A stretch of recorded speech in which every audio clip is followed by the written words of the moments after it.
Honey trap gang बने हुए हैं। हनी ट्रैप गैंग के अंदर काम किया जाता और पलवल के अंदर हनी ट्रैप गैंग का आज पलवल की पुलिस ने एक और खुलासा किया और उसके अंदर 4 लोग पकड़े गए।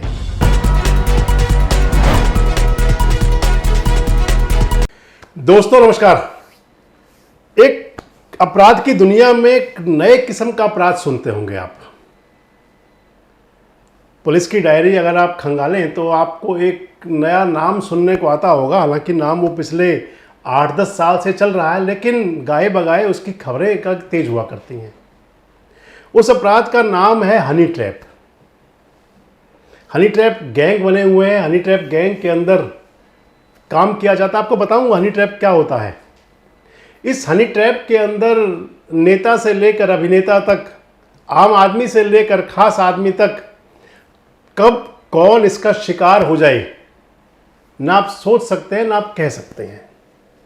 इन हनी ट्रैप गैंग्स के साथ में आप सबसे प्रमुख बात आप ये समझ लें कि इन गैंग्स को चलाने के अंदर सफेद पोश से लेकर के मीडिया के लोग, पुलिस के लोग, जुडिशरी के लोग, अदालतों से जुड़े हुए यानी कि अदालती कर्मचारी, जुडिशरी पे आप कहीं अदरवाइज ना लें, इसके साथ साथ काली वर्दी यानी कि वकील आपको इसके अंदर मिल जाएंगे।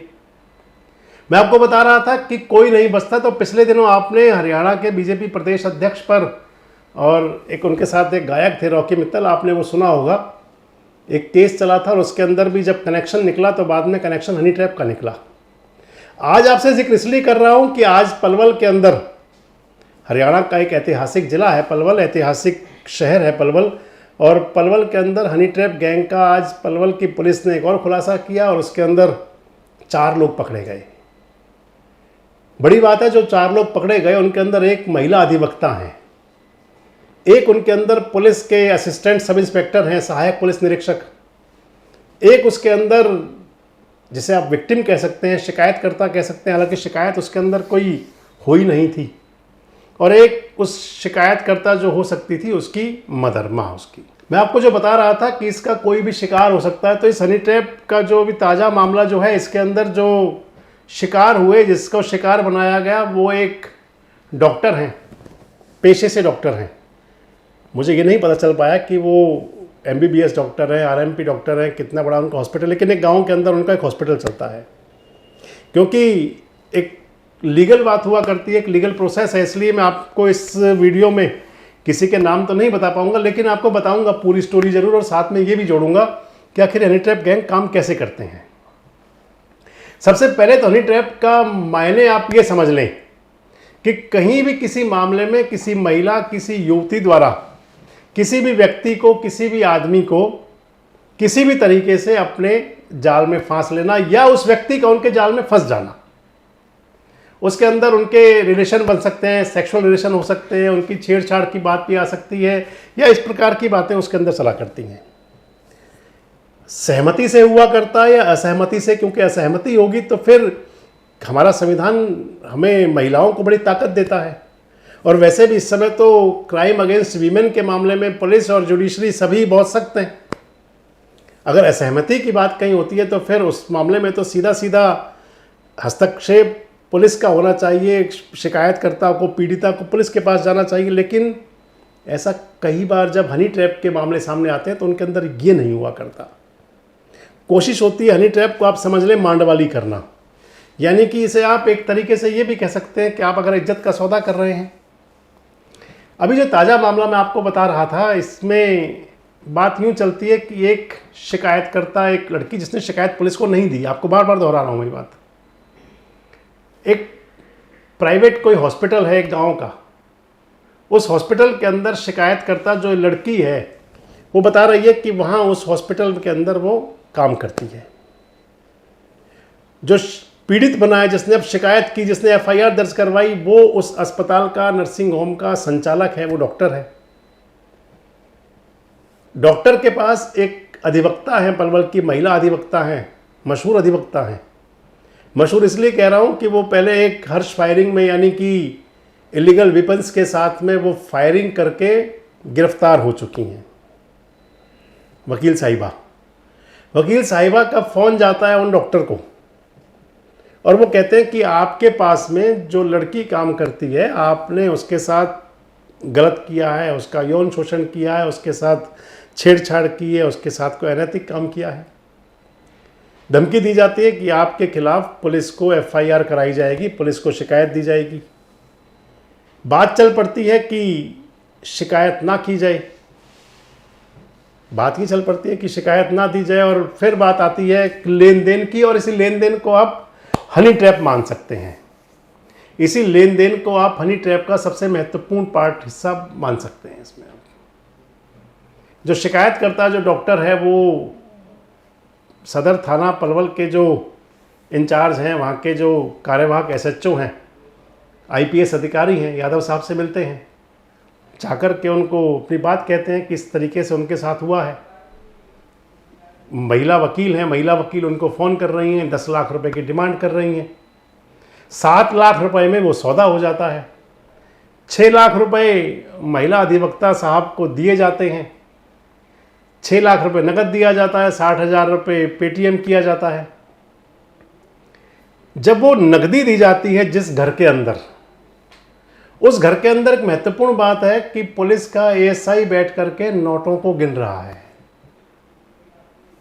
पुलिस जाती है, पुलिस जाकर के वकील साहिबा को भी और पुलिस के साथ के दरोगा को भी, जो एएसआई हैं जिन्होंने वर्दी को कलंकित किया है, जो सो कॉल्ड विक्टिम है युवती, 20 साल की युवती और उसकी मां, उन चारों लोगों को पुलिस ने अरेस्ट कर लिया। ये केस हुआ। अब सबसे महत्वपूर्ण बात दोस्तों आ जाती है कि जो हनी ट्रैप के मामले हैं, ये समाज में कौन सा संदेश है।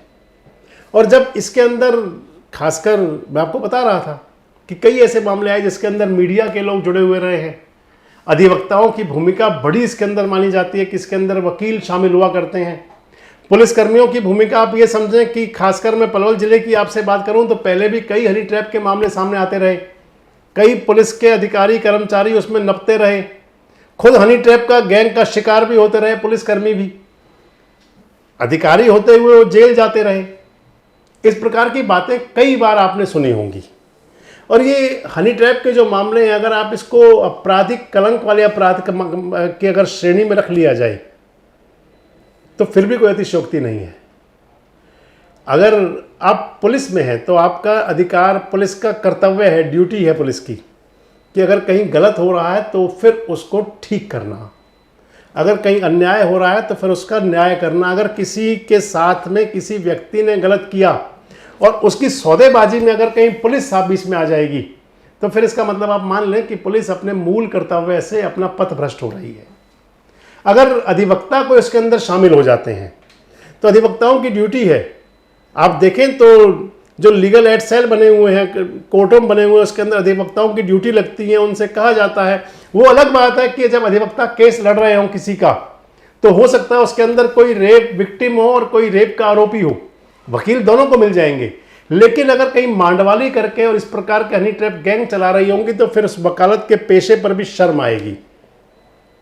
जो उनको अपने साथ रखते होंगे उन लोगों को भी शर्म जरूर आएगी। अगर अगली बात करें तो इसके अंदर मैंने आपको बताया, इस केस में तो मीडिया के लोग नहीं है, लेकिन कई घटनाएं आपने सुनी होंगी जिसके अंदर मीडिया कर्मी बन करके, कहीं आजकल मीडिया कर्मी बनना बड़ा आसान हो गया। आप एक मोबाइल ले करके आप अपने आप को बहुत बड़ा सीनियर पत्रकार भी कह सकते हैं, कोई दिक्कत नहीं है। आपने अपना मोबाइल लिया, मोबाइल घुमाया और आपको खुद को पत्रकार की श्रेणी दे दी और फिर आप इस प्रकार के कुत्सित कामों के अंदर शामिल हो गए। आपको क्या लगता है, क्या इस मामलों में, जैसे हनी ट्रैप के जो मामले दर्ज हो रहे हैं या जो हनी ट्रैप के जो आजकल केस चल रहे हैं, क्योंकि हुआ क्या करता है कि पुलिस एफआईआर दर्ज करती है हनी ट्रैप की, अरेस्टिंग होती है और अरेस्टिंग होने के बाद में जो धाराएं हैं उसके अंदर बहुत जल्दी बेल मिल जाती है। अगर कोई ज़्यादा सेंसिटिव मैटर ना हो तो उनको 1, 2, 4 दिन के अंदर बेल मिल जाती है, बाहर आते हैं और फिर वही वाला काला काम शुरू हो जाता है। अगर सज़ा की बात भी करें तो इसके अंदर बड़ी सज़ा का प्रावधान भी नहीं है, बड़े आराम से इस प्रकार के अपराध को अंजाम दे करके लोग बाहर आ जाते हैं और फिर शुरू हो जाता है वही खेल। तो क्या हनी ट्रैप जैसे इन मामलों में पुलिस को और खासकर सरकारों को और सख्त कानून नहीं बनाने चाहिए? और सबसे बड़ी बात कि क्या पुलिस कर्मियों को, मीडिया कर्मियों को, वकीलों को क्या अपनी भूमिका देखनी नहीं चाहिए कि उनको किस काम के लिए, कौन से पेशे में आए और क्या करने चल पड़े? आपको क्या लगता है कि क्या हनी ट्रैप के मामलों में केवल जो अपना शिकार बनाते हैं वही दोषी हैं, और या फिर जो विक्टिम हुआ करते हैं उस समय जो पीड़ित बन जाते हैं वो भी क्या बराबर के दोषी नहीं है? कमेंट बॉक्स में जरूर बताएं। जुड़े रहें हमारे साथ, देखते रहें देश रोजाना। हमारे साथ जुड़े रहने के लिए सब्सक्राइब करें देश रोजाना के YouTube चैनल को और नई वीडियो की नोटिफिकेशन पाने के लिए बेल आइकन जरूर दबाएं। अगर आप ये वीडियो फेसबुक या इंस्टाग्राम पर देख रहे हैं तो पेज को लाइक और फॉलो जरूर करें और ज्यादा से ज्यादा शेयर करें।